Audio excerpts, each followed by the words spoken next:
Hello everyone and welcome to Content Management for College Websites. I'm your moderator, Steve Pellegrino, and today we'll be focusing on Hofstra University in Hempstead, New York.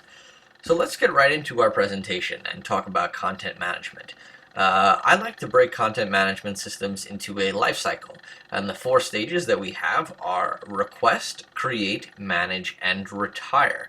And we'll quickly go over what each phase of content management does. Starting with request, the first phase. One of the major things to do during the request phase is to determine your audience and to determine what the purpose of your content is. So for example, according to the checklist to the left here, you'll see that I've broken it down into prospective students, current students, parents, and alumni. Each one is looking for different things on your website. Prospective students might be looking for admissions information.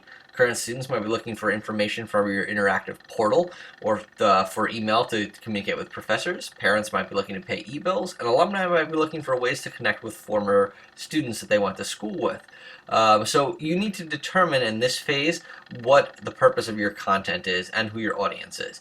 You also want to set up a successful criteria for your content creation. This is kind of your pre-production phase to determine how you're going to create your content and in what way it's going to be displayed.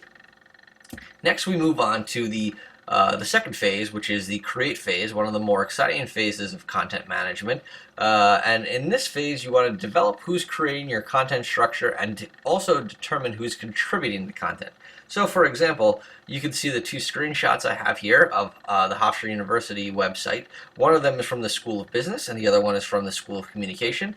And the structure is largely the same on both pages. The header and the images are still are very similar, and but the difference is that the content is funneled in through different people. The School of Education has their own separate content that they're providing to their page, as well as the School of Communication.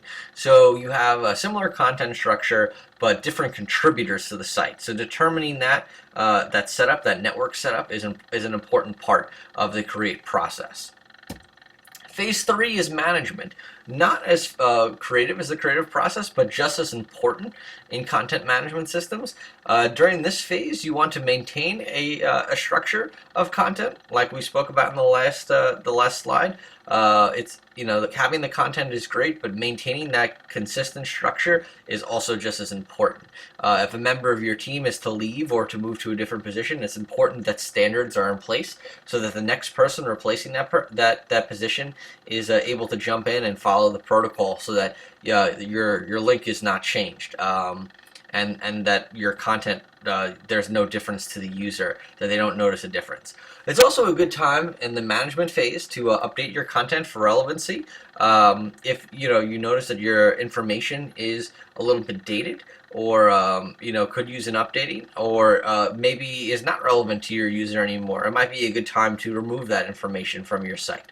And finally, the retirement phase, the final phase of content management systems. This phase is meant to keep your site content fresh. If you have an older link on your page, or maybe some older images, maybe in the spring of some fall images for an open house, well, that might not make any sense for your web page. You might want to update that with newer, fresher content from the spring. Especially with Hofstra, I know it's a natural arboretum. You would want to show your beauty of your campus from the spring, if it's a springtime portion of when your website is live.